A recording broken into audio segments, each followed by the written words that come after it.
I think we're live. Okay. We're on. You were live. All right. All right then. Well, Ahmed, we're here. We're live. All right. How are you all doing? Good. Like I said, my name is Ahmed Best, and I'm getting a little bit of feedback in my mic. If you guys all hear feedback, if not, then I'll continue. But Fix it. there it goes. And I think we're good. Can everybody hear me okay? All right. Yes. Let's jump into it. My name is Ahmed Best. I am one of the co-founders of the Afro-Rithms Futures group, and we are going to play our game that we created called Afro-Rithms From The Future. I'm here with my partners, Dr. Lonnie Brooks and Jade Fabello, along with our esteemed game players, and I believe we'll all go through a really quick round of introducing ourselves very shortly. Let me just finish all my credentials so you guys know who you're talking to and why.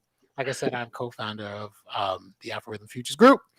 My name is Ahmed Best. I am an actor, writer, director, adjunct lecturer at the University of Southern California School of Dramatic Arts, senior fellow at the Annenberg School for Communications, and adjunct professor and lecturer at the Stanford University D School. I am also a Leo and a great friend to my co-founder, partner, and co-creator of the Afrofuturist podcast, Dr. Lonnie Brooks. Dr. Lonnie Brooks, take it away. Hey, great to be here with you all. And yes, I'm Dr. Lonnie Brooks, professor in communication at Cal State East Bay and research affiliate with the Institute for the Future and research fellow with the Long Now Foundation, and also co-designer of the Afro-Rhythms from the Future game. And I'm so glad to have us on here and to give you a little overview of Afrofuturism. But before that, we'll introduce our other partner in Afro-Rhythm Futures group, Jade Fabello, and also just briefly tell you who our players for the game will be as well. Yeah. Thank you, Lonnie. So as they said, my name is Jade Fabello. I am a freelance writer based out of Austin, Texas, and I am also the operations manager for the Afro-Rhythm Futures group, the most recent addition to the team, and just very excited to be here and to think of new futures and all that kind of jazz. So should be a good time. And I also want to just say I help co-organize with some of my panelists, some of our players here, the Black Speculative Arts Movement in Oakland, which is a regional and global movement celebrating the Black imagination. So really hats off to the players that have joined us for the game as well. So Audrey and Alan have been, and Tyler are playing with us today. So I'm just gonna, say that right out. Audrey and Alan in particular, I know well as co-organizers of the Black Speculative Arts Movement here in Oakland. Thank you for helping me organize. And they've also been key to the Community Future School that's based in the Museum of Children's Arts in Oakland as well. All right. So shall we just go do like a speed lightning round of what Afrofuturism is before we play the game? Yeah, let's jump in really quick. Jump into it. Okay. I'm gonna go super fast here, but let's do it. Okay. I'm gonna bring my share my screen for a minute and play this. So we're welcoming you to our Afrofuturism journey. We've been working with the Fathomers and the Equitable Games Group, and our beautiful artists, Paula Tay on graphic design and Alan Clark, who've created our card deck images. So we're looking at envisioning Afro-Rhythms from the future as a forecasting game centering race and anti-racism and forecasting and artificial intelligence. And we're going to go into that in just a minute too. So what we notice is that we're trying to, we are surrounded by algorithms of oppression from Sophia Noble's book by the same name, Algorithms of Oppression, where a small group of predominantly white male engineers, surround us in our daily lives with the algorithms that they engineer. So how do we envision algorithms and go from algorithms of oppression to Afro-rhythms of liberation, recovering our Black, Indigenous, and queer undiscovered stories, and leveraging our ancestral intelligence to augmenting our futures? So you can see this beautiful artwork here by Alan Clark and Paula Tay. So going forward, what we are talking about is I always give a brief land and reparations acknowledgement to that we are on the ancestral lands of the Ohlone people, now known as the East Bay, that we are still here as Native Americans, that we have a vision of indigenous futurism, that we do need to make the case for reparations, and that is actually what's happening in California right now. And so we are going from algorithms of oppression to Afro-Rhythms of liberation. So I love this scene here where we have a woman on horseback, you know, in the movement for Black Lives protest last year. She's marching from the past. She's marching from the past on her horse into the present and into the future where Black futures matter. Ronnie, I think you need to click the share screen button in your icon so we can see what you're talking about. These images are just so wonderful. I'm sharing them with everyone. There we go. There we go. We found it. Oh, they are. Okay. All right. When I press play, can you see them? Sure can. And that horn. Okay. So I'm just going to want to make sure that you saw these images. Yes. Okay. And you saw this images of our cards from algorithms of repression to Afro-Rhythms of liberation, and beautiful artwork there in our land and reparations acknowledgements. I'm just going to slide through these images so you can see what I was just talking about. Indigenous futurism, the future from Native American perspectives, the case for reparations, and algorithms of oppression. So I love this picture again of the woman who owns a horse ranch in Richmond, California, marching in the movement for Black Lives and into the future where Black futures matter. We're going to take a journey too with our card game, with our imagination forecasting game, where we find that this journey of the Congo cosmogram that we see in front of us, in Pemba are the land or where our ancestors live, below the line in Pemba. Above it is Nseke, where we live in the present. And we meet together at the Kalunga lines, where the past meets the present to create the future, where anything can happen. And so again, it's a circular journey through these 4 quadrants of life, of the seasons. But I really particularly want to talk about the rise of Astro Blackness, where the rise of Astro Blackness is a person's Black state of consciousness released from the confining and crippling slave or colonial mentality, who becomes aware of the multitude and varied possibilities and probabilities within the universe, from the Reverend Andrew Rollins. And, you know, we want to talk about what Afrofuturism is in a nutshell, because Black people have always been futurists. We had to be. Afrofuturism aims to reclaim and transform the trauma of past atrocities against the Black and Afro-queer diaspora. I love this image by Damon Davis, too. Afrofuturism combines science fiction and fantasy to re-examine how the future is currently imagined and to envision alternative futures based on the Black experience.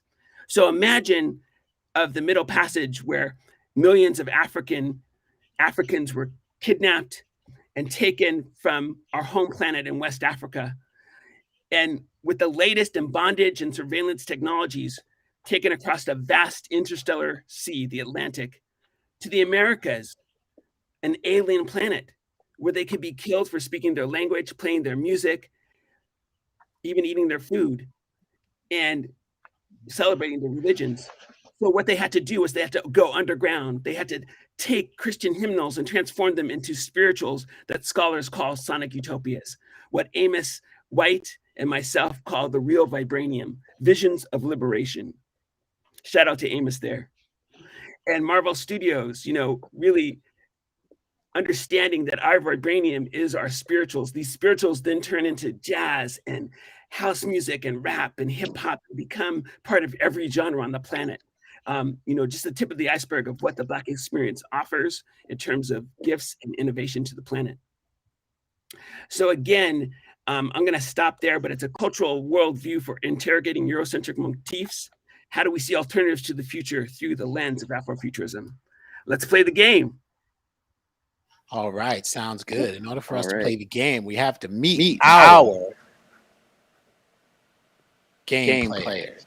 All right, I'm getting a little echo back, but I'm just going to move right through it. So the first person I would like to toss it to is Audrey. Audrey, could you please introduce yourself? And then, when you're done with your brief introduction, pass it to your fellow game player. Absolutely. Thank you so much for having me here. I'm excited to play today. My name is Audrey Williams. I am based on unceded Ohlone Miwok land just outside of Oakland, California. And I just want to give a shout out to Lonnie and the work that we've done with Community Future School. I am the founder and creative director of ancestralfutures.org. And one of the main projects that we do is facilitate a mentorship program for emerging BIPOC speculative fiction writers and poets. We match them with professional speculative authors in their field and help them to get their publishing out into the world, help them get published and out into the world. So check us out, ancestralfutures.org, and I will pass it to Alan Clark. Hello, everybody. My name is Alan St. Clark, and I'm your friendly neighborhood supervillain.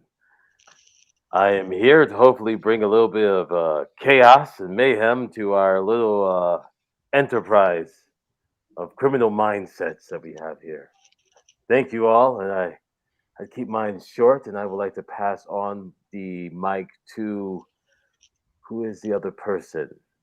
I'm sorry, nothing. Can you say your name? Because I'm Tyler. Okay, cool. I'm Tyler Jeffries. I'm an actor, writer, director for Us in the U.S., based off of CSU East Base and Fahiwan's doing.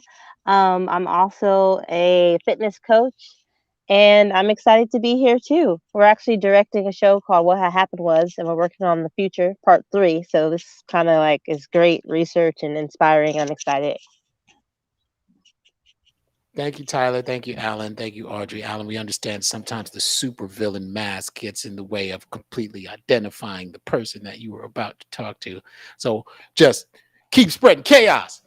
We appreciate that with Afro-Rithms from the Future. Welcome all. Let's jump right in. Okay, so Afro-Rithms from the Future is a world-building, universe-building game. And that game depends on three things. Reverence for the past, an awareness of the present, and creativity for the future. We can have reverence for the things that happened, much like indigenous cultures and African cultures look at ancestral intelligence, which is the real AI. That's the AI that we like to focus on in Afro-Rithms from the Future. An awareness of the present, knowing where we are, and we are grounded where we are. And because the future has not happened yet, we can use our radical imagination to create the future in which we have agency over, in which we define, in which we make real. So without further ado, let us go to our tension cards. Now, in Afro-Rithms from the Future, I play the seer. I help synthesize ideas, and I help explain and guide through the gameplay.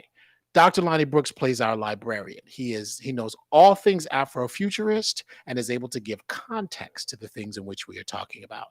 These are our tension cards. We have 6 tensions, of which you will choose 2. And everyone at home, you can play with us as well. We'll give you the straw poll in the lower third.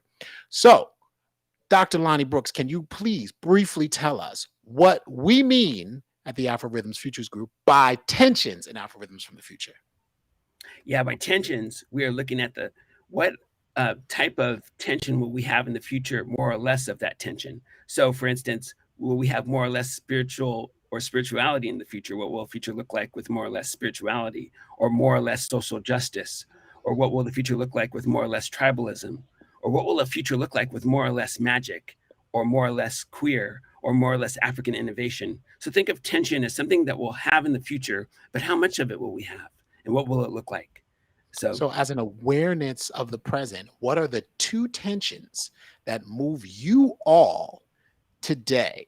Go to the straw poll that is at the bottom of the tension card screen. Go to the straw poll and vote on the 2 tensions that move you in the present, that move you today.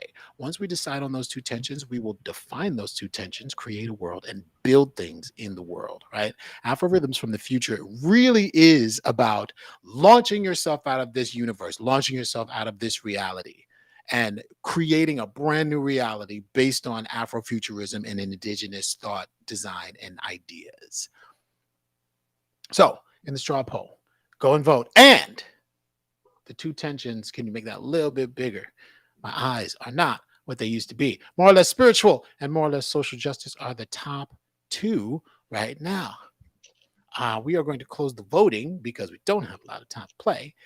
Short. Oh, here we go. Spiritual and social justice just jumped up just a little bit more. See, this is the exciting part. I like watching live gameplay where people just start voting and you can see the wheel of ideas grow and grow. Spiritual, social justice, and magic came up with third.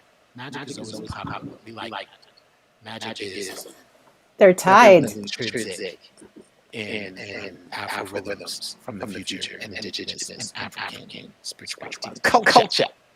Okay, we have a tie. What is our tie? Spiritual, social justice, magic. We are going to close the voting in 10, 9, 8, 9, 8, 7, 6, 7, 6, 5, 4, 5, 4. I can do a duet with myself. 3, 3, 2, 2, 1. Voting closed. Thank you. Let's go to thank you, Ahmed. You're welcome, Ahmed.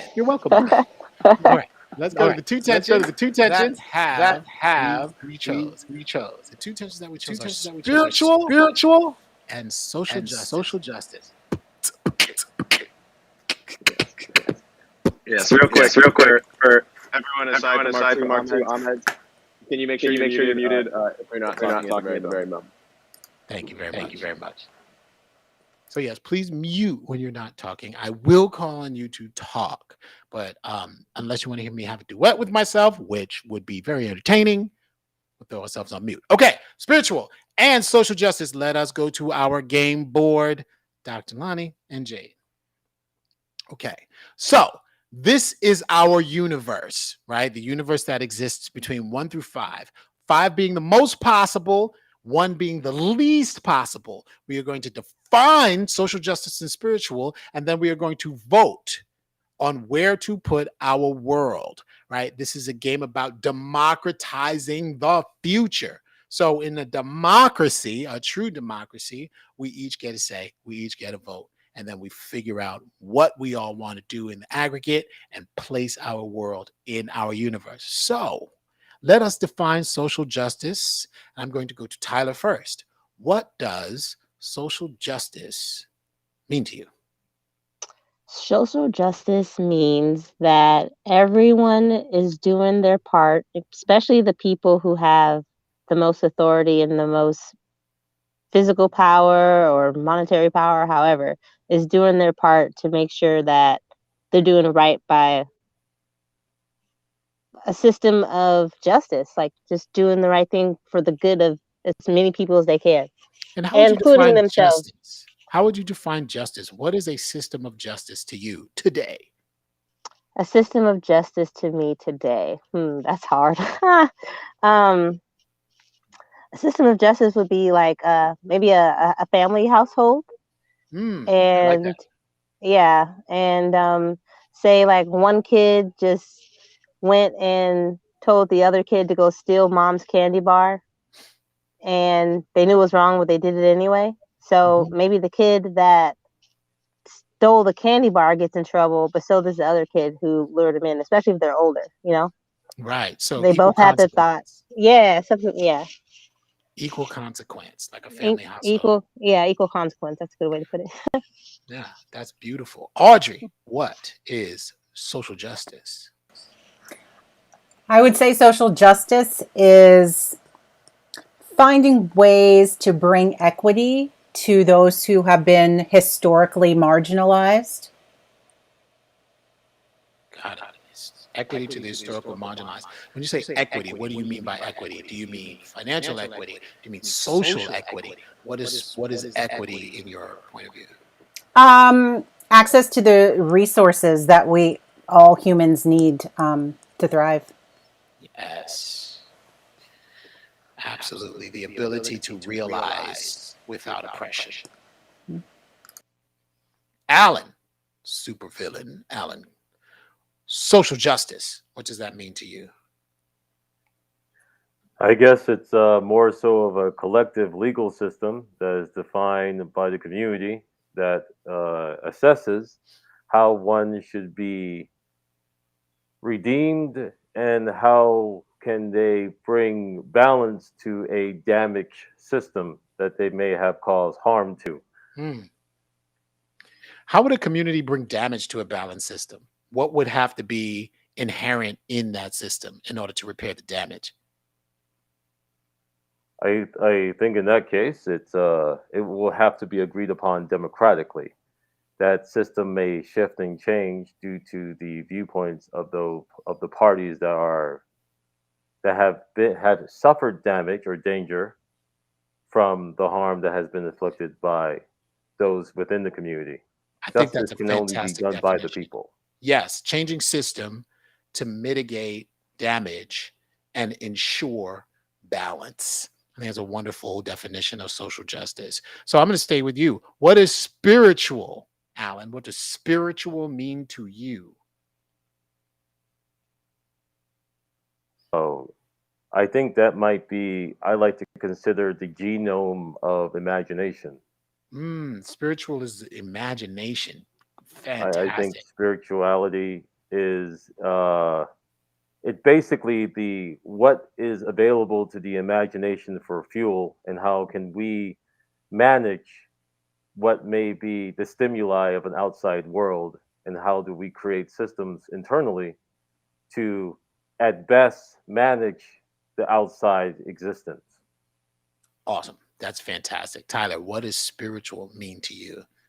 A spiritual means has to do with the choices that you make. Like you said, regarding the stimuli and the outside world. And the choices that you make usually come from some either experiences or places or whatever it is inside you that makes you who you are. And how you make those choices and where those choices come from is your spirituality. So the method of choice to deal with external circumstance. I like that. You look at spirituality as a system. That's interesting. Audrey, what does spiritual mean to you? Spiritual means to me the connection and continuity to where we've been and where we're going. It makes me think about how to be a good future ancestor by drawing on what my ancestors did, what their beliefs were. Right. So an awareness and a continuity to ancestry. Mm-hmm. That's beautiful. Okay, those are our terms. Those are our parameters. Social justice, a community system that is definitely based on democratic change and balance, equity to the marginalized, the ability to realize without oppression, and spirituality as an imaginative method of choice with an awareness of continuity to ancestry, as well as the management of the outside world. Those are two wonderful definitions of those two terms. Now that we have what those two terms mean, now we get to place our world. Do we want the most possible social justice, the least possible social justice, the most possible spiritual, and the least possible spiritual? Now, here is my warning as the seer of your game. One person's utopia is another person's dystopia. So if you feel as if the most possible social justice and the most possible spiritual is a utopia, you might be building a dystopia with someone in your community. So choose wisely. Have caution. What we like to do is we like to draw on what happens in the liminal space and the Kalunga lines in order to make this decision. Dr. Lonnie, explain to us what are Kalunga lines and what is the liminal space? Yes, the Kalunga line again is that space where our ancestors meet us in the present to create possibilities of the future. And it's a place, a liminal space where anything can happen, anything can goes, where the poor can become rich, the rich can become poor, or we can all become rich together and increase our wealth and our imaginations collectively. So anything can happen. Right. So we like to draw on the ancestral intelligence, the AI of the liminal space, in order to decide where we put our world. So you both get to decide. You three get to decide. And if you're playing in the chat, if you're playing in the audience and you want to send us a message, you can decide as well. You get to decide where we place our world. Is it going to be 4 social justice, 4 spiritual, 2 social justice, 3 spiritual? Where are we going to place our world? Social justice first. Give us a number. Audrey. Absolutely the maximum social justice. 5 social justice. We're spiritual. Spiritual, I'm going to say 4. 5, 4. Tyler. Great. I'm gonna go opposite. I'm gonna say 4 for social justice and 5 for spiritual. Got it. Alan. I'll go for 3 and 3. 3, 3. Dr. Lonnie. Ooh, you know what? I'm gonna go for it. Like 5, 5 on both of them. 5, 5. Dr. Lonnie. Jade, what do you think? I think I'm also chilling here at 4, 5. 4, 5. So it looks like we are going to be at a. Jade, have you been tallying the numbers? Because I have an assumption. It looks like we're going to be at a 4, 4. I think that feels like the average. Yeah. So 4 social justice, 4 spiritual, right? We're leaving a little bit of room on the outside of there for debate. A little bit of room on the outside for debate, right? So there will be people in our community who get to dissent, which is good. Good debate makes for good societies. Okay. Now we get to do the fun part and build things. We create artifacts based on where we put our world to populate our world. And the artifacts are based on the inspiration cards and the object cards. You take an inspiration, you put it with an object, you come up with something brand new. You take 2 inspirations and 2 objects. You take 3 inspirations and 1 object. Any permutation of inspiration objects that are on the screen right now, you combine them and you come up with something that populates our world of incredible social justice and an incredible amount of spirituality. So, even if you don't have anything synthesized right now, see what moves you as a community today, and we as the seer and the librarian will help you construct an artifact. But if you have one, please share. Don't be shy. Jump right in.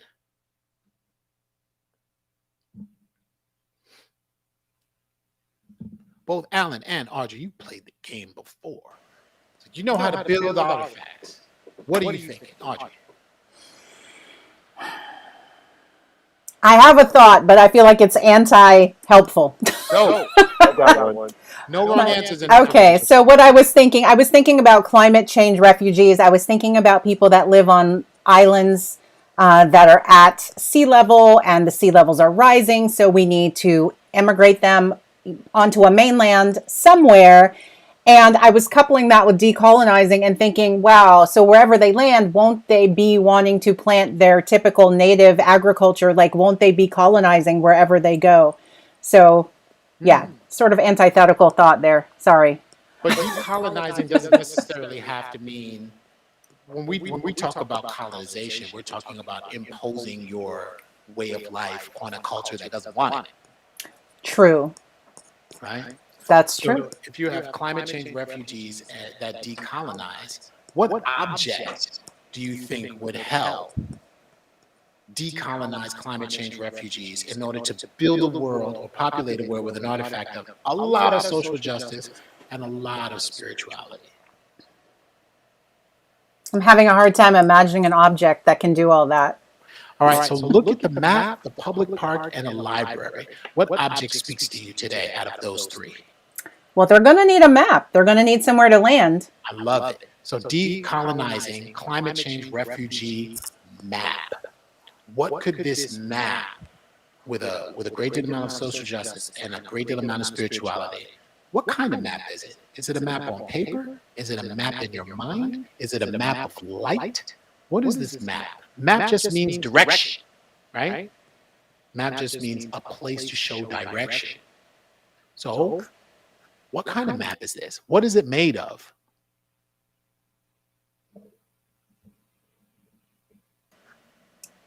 Are you asking me? Yeah. What is the map constructed of? You know what I envisioned, because maybe I don't want to assume any kind of tech, having tech or lack of tech. What I'm seeing is something that is tattooed on someone. Oh, that's one of my favorites, being a person with a lot of tattoos. Right. So the map is a tattoo, a climate change decolonizing tattoo. What it kind of reminds me of is the ancient Mexicans, right? When the Spanish landed in what is now called Mexico City, the stolen land in Mexico, the first thing that they noticed was the city didn't smell. European cities at that time were rife with smell. They were rank, which led to disease, which led to low, lifespans, which led to infant mortality. Right? They were just awful, awful cesspools of disease.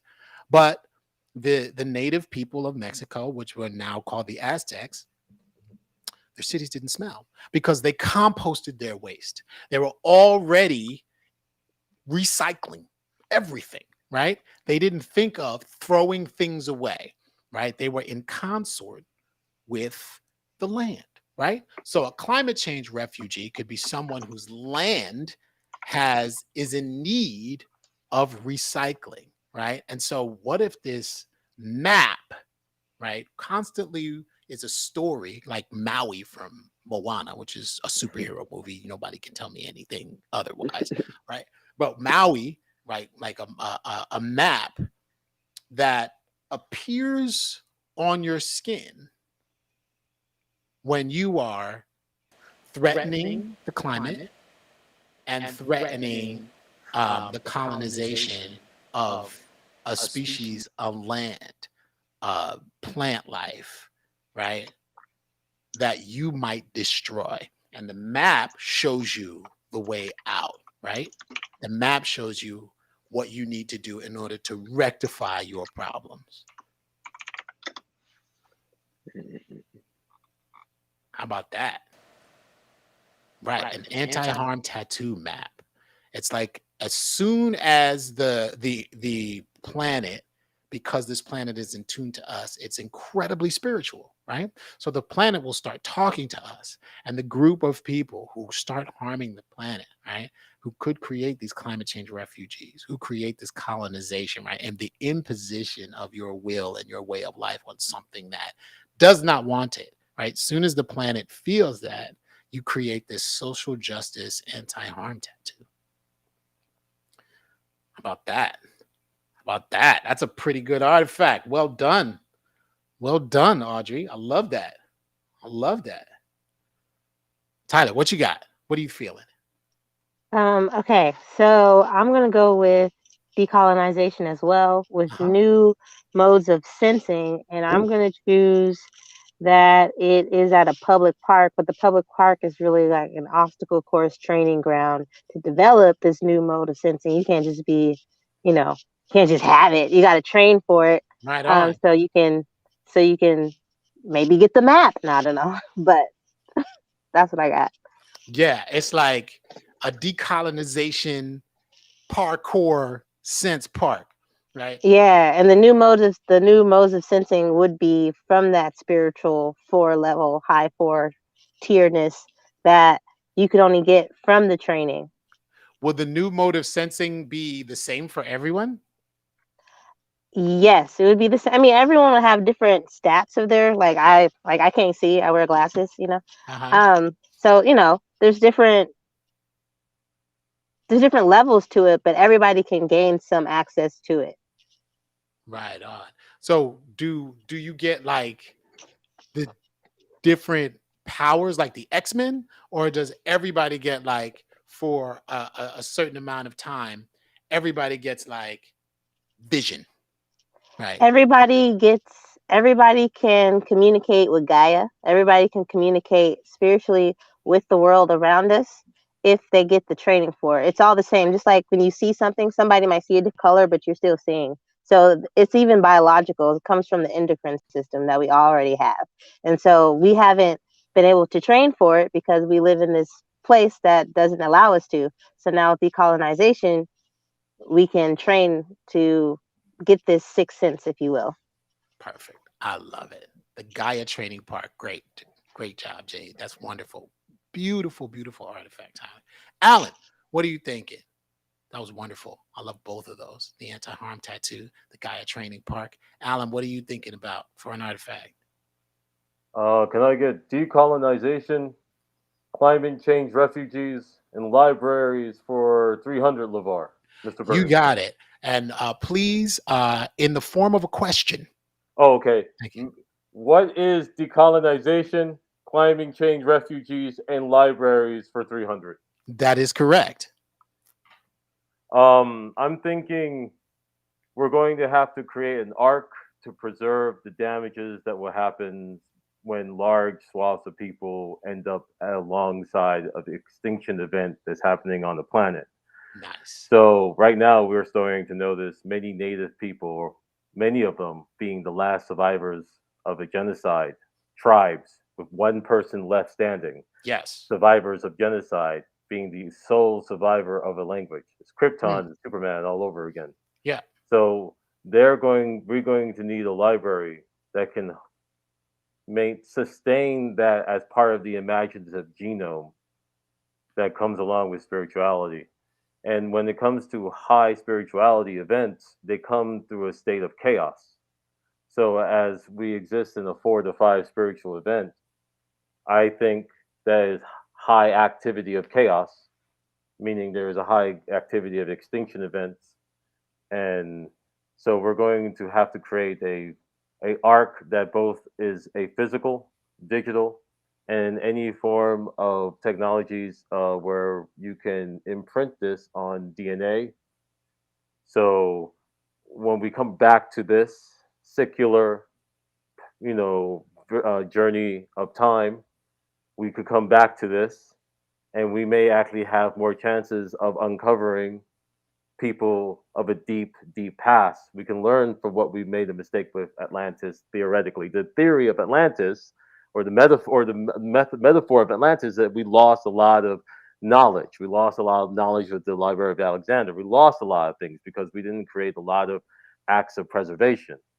So I think having a library to do that, and hopefully that will develop into new modes of sensing, because we'll have a richer library to rely upon, and in a sense reverse some of the damage that has been done by decolonization, by colonization, by an act of decolonizing. I love it. I love it. The multiform arc of preservation, almost let's call it the ancestral arc of preservation. Yeah. So we can hold on and transmit through multiple forms of communication, be it DNA, be it books, be it telepathically, right? The ancestral arc of preservation. Fantastic artifact. Those are 3 amazing artifacts, both with an incredible amount of social justice and an incredible amount of spirituality. Now what we do, we get to vote on an obelisk. The obelisk in our game is one of the artifacts that we created that we send out into the multiverse. So if any other planet encounters our obelisk, they will know who we are. They will know about our planet and that we are a planet of an amazingly high amount of social justice and an amazingly high amount of spirituality. So what you can do is you go to the straw poll and you vote for one of the 3 artifacts to be our obelisk. All right. So go and vote. The 3 artifacts are, can we get a list of those artifacts once again, please?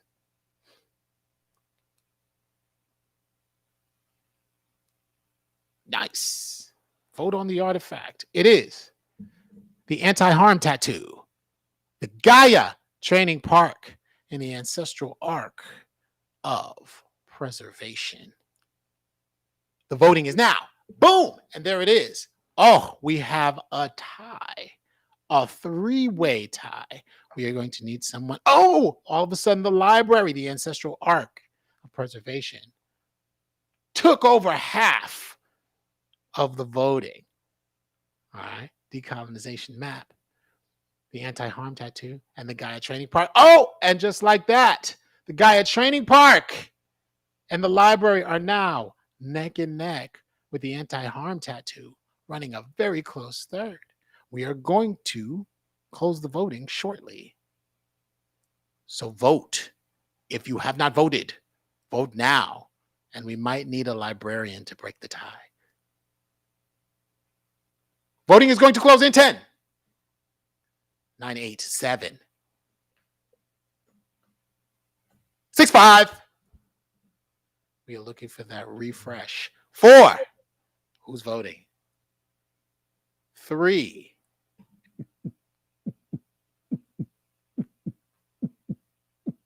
2.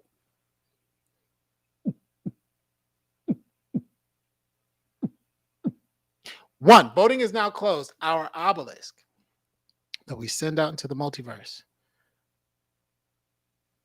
is the Gaia Training Park.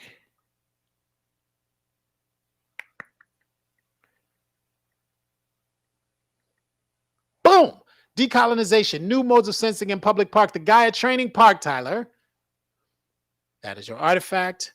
That will be the obelisk of our world. And that is how you play Afro-Rithms from the Future. What I always like to say is one of my favorite quotes that Dr. Martin Luther King made very popular.